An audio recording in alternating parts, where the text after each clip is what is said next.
Merci d'être avec nous, docteur Lancer. Donc, Octobre Rose est donc le mois de la sensibilisation au dépistage organisé. Quelles sont les modalités de dépistage selon l'âge et le niveau de risque?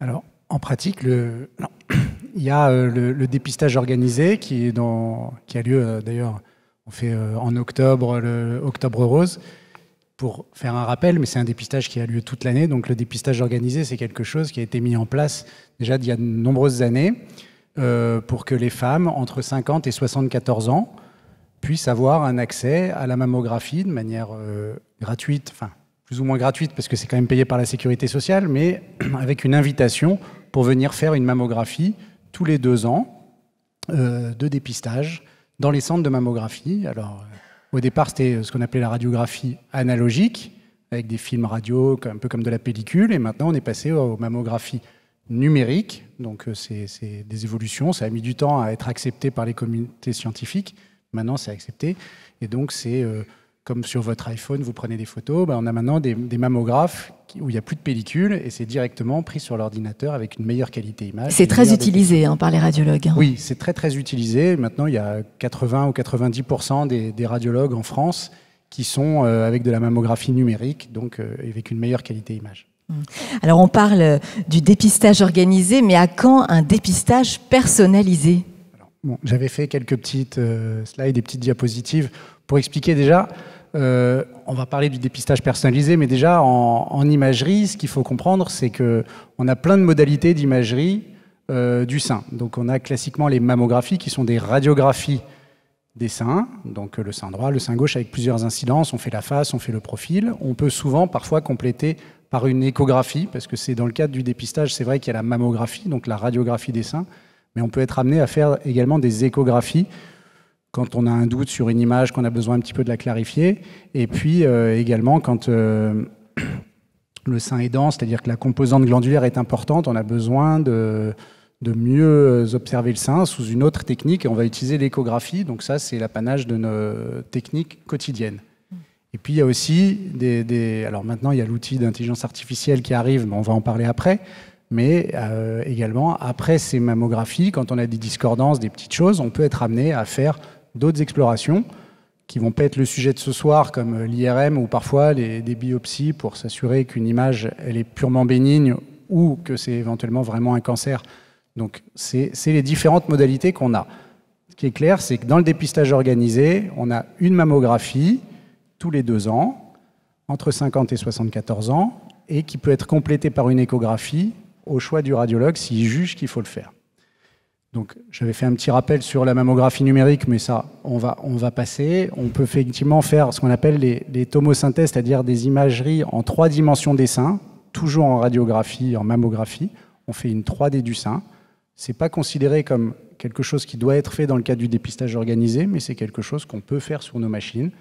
C'est quelque chose en plus. C'est comme avant, vous faisiez la radiographie des poumons, vous faisiez une radio de face, une radio de profil. On fait la même chose pour le sein. Puis après, il y a eu le scanner qui est arrivé, le scanner des poumons, où on voyait encore mieux les pathologies pulmonaires, encore mieux explorer les poumons. Et bien pour le sein, on a la même chose, c'est-à-dire qu'on peut faire de la 3D du sein. Mais je répète, ce n'est pas quelque chose qui est fait de manière automatique dans le dépistage organisé. Et donc le dépistage, voilà, qui évidemment permet de trouver des images très petites et donc de les traiter de manière précoce pour avoir un retentissement après sur le sein quand on doit faire une opération qui est le plus léger possible. Et donc le dépistage maintenant personnalisé dont on parlait à l'instant, c'est quelque chose qui arrive. Il y a des études qui sont en cours, une étude qui s'appelle MyPEPS qui est faite à l'échelle européenne sur 7 pays et dans lequel on a inclus plus de 80 000 femmes sur l'ensemble des pays d'Europe qui ont participé. Hop, on va d'ailleurs les mettre, voilà une petite carte. Alors les inclusions sont terminées, c'est-à-dire qu'on ne peut plus inclure de patientes depuis l'été dernier, mais on va suivre ces patientes sur les 5-6 prochaines années, et en fait ça va permettre, en fonction de petits tests génétiques qui sont faits au niveau de la salive, de voir si on peut, chez certaines patientes, faire moins de mammographies, et chez d'autres patientes, accentuer le rythme des mammographies, peut-être pas faire des mammographies à toutes les femmes tous les 2 ans, mais peut-être certaines femmes pourront faire tous les 5 ans ou tous les 4 ans, et d'autres devront en faire tous les ans, parce qu'elles ont un risque un petit peu plus élevé sur certains critères particuliers qui sont étudiés par des laboratoires, de faire des mammographies de manière plus rapprochée, parce qu'elles sont peut-être un peu plus à risque de faire un cancer du sein. Mais ça, c'est en dehors des mutations génétiques dont on va parler avec les femmes à haut risque. Ça, c'est en dehors de ce contexte-là. Ça, c'est pour les femmes tout venant qui vont bien et qui n'ont pas de contexte familiaux de cancer génétique. Prochaine diapo. Alors après, c'était tout le sujet de l'intelligence artificielle. Alors justement, l'intelligence artificielle est de plus en plus utilisée dans votre pratique. Quel est l'intérêt? Qu'est-ce que ça apporte? Comment ça marche?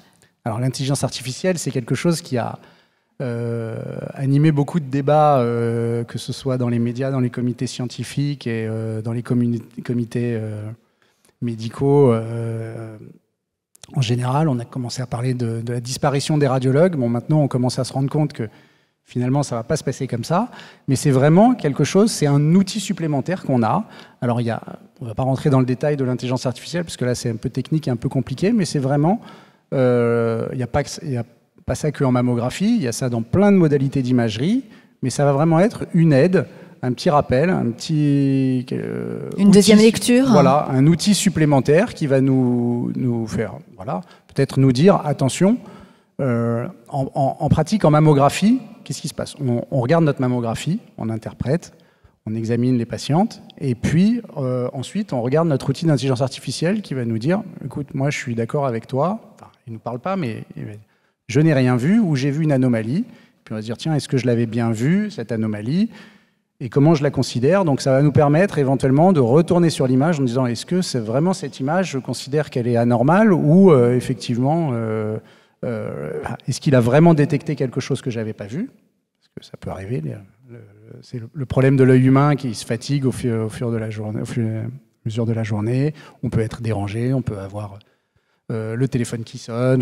Donc ça sécurise en fait. La vie, voilà, la vie classique. Et ça peut peut-être venir dans le cadre peut-être d'une deuxième lecture. C'est-à-dire qu'en dépistage organisé, ce qu'il faut savoir, c'est qu'à partir du moment où on détecte quelque chose, le dossier est arrêté et on va aller jusqu'au bout de cette image par d'autres examens et peut-être aller jusqu'à la biopsie pour savoir si c'est un cancer ou si c'est pas un cancer. Mais quand on ne trouve rien, c'est-à-dire qu'on considère que la mammographie ou que l'examen est normal, ça part dans un centre de deuxième lecture, c'est-à-dire c'est revu par un radiologue qui va s'assurer qu'il n'y a rien dans l'image, c'est-à-dire qu'il n'y a rien d'anormal. Ça peut juste être, je pense que le cliché est mal fait, donc il faut le refaire, ou je pense qu'il y a cette image-là me gêne, il faudrait peut-être la préciser et aller voir si c'est quelque chose qui existe, qui est anormal, ou si c'est quelque chose qui est normal. Voilà, l'idée, c'est vraiment de ne pas laisser les femmes partir pendant 2 ans avec une image anormale qu'on laisserait dans la nature et revenir 2 ans plus tard avec quelque chose qui est beaucoup plus gros. Donc voilà, donc peut-être que l'intelligence artificielle va nous aider justement à ne pas avoir cette deuxième lecture et à faire cette deuxième lecture en direct.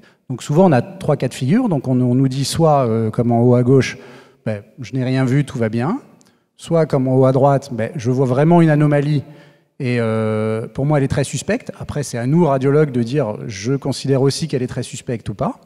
Et puis, il y a la situation intermédiaire. Je ne sais pas trop et je ne sais pas ce qu'on va faire. Donc, en fait, on a, voilà, c'est aujourd'hui enfin, maintenant, on est plus sur le demain de plus en plus que sur le aujourd'hui. Mais voilà, on a la partie où il dit je suis sûr qu'il n'y a rien, qui est pas très importante. La partie je suis sûr qu'il y a quelque chose qui est grave, qui est aussi pas très importante, et la partie où il y a un peu intermédiaire, je ne sais pas trop, il faut vraiment que tu te mouilles, toi radiologue, mouille-toi, qui est grande, et au fur et à mesure du temps, elle va se réduire, et on va avancer là-dessus.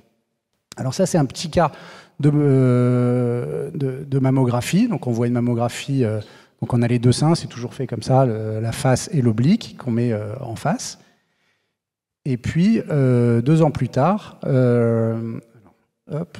Donc ça, en fait, c'est la mammographie où on détecte un petit cancer. Alors, je ne pense pas que j'ai un pointeur, mais en haut de l'image, je vais vous la montrer rapidement, parce qu'autant que ce soit interactif. Sur le sein droit, on a cette image qui n'est pas normale. Et hop, là, ça va être... Et ici, d'accord? C'est une petite image stellaire, comme un petit oursin. Je décris toujours ces images de cancer comme des petits oursins. On n'a pas envie d'avoir un petit oursin dans le sein.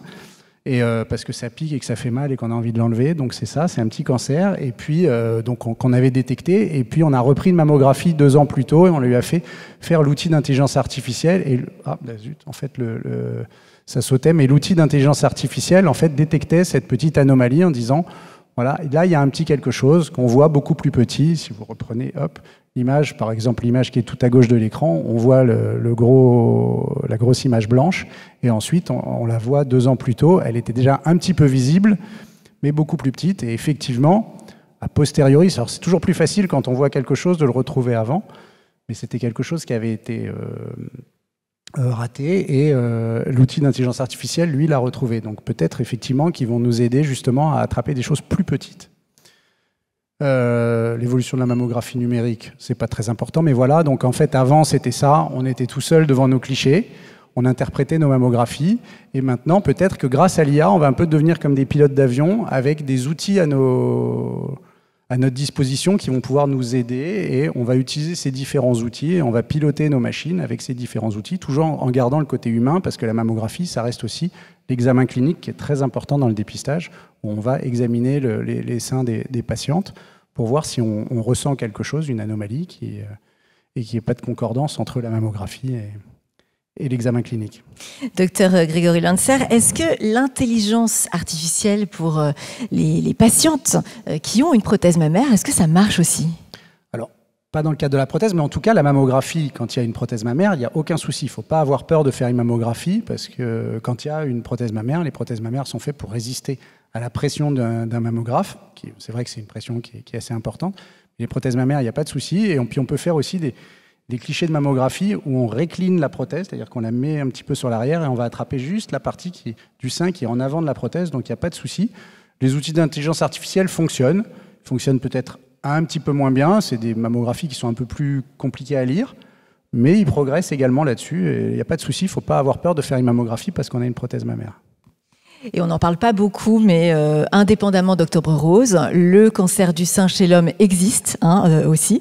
Est-ce qu'on peut dépister les hommes et de quelle façon? Oui, alors il n'y a pas de dépistage chez les hommes, mais en général, les hommes, effectivement, le cancer du sein existe chez les hommes. Il peut aussi y avoir ce qu'on appelle des gynécomasties, c'est-à-dire une poussée de glande mammaire, parce qu'à partir du moment où on a un mamelon, c'est qu'on a une glande mammaire qui est derrière. Chez les hommes, la glande mammaire ne se développe pas. Et par contre, chez les femmes, elle se développe. Donc, il peut y avoir plein de modifications hormonales qui peuvent être iatrogènes ou liées à une pathologie qu'on peut avoir en soi, qui peuvent faire que la glande mammaire va se développer chez l'homme. Et en général, le patient vient en disant, voilà, je ressens une boule dans la poitrine.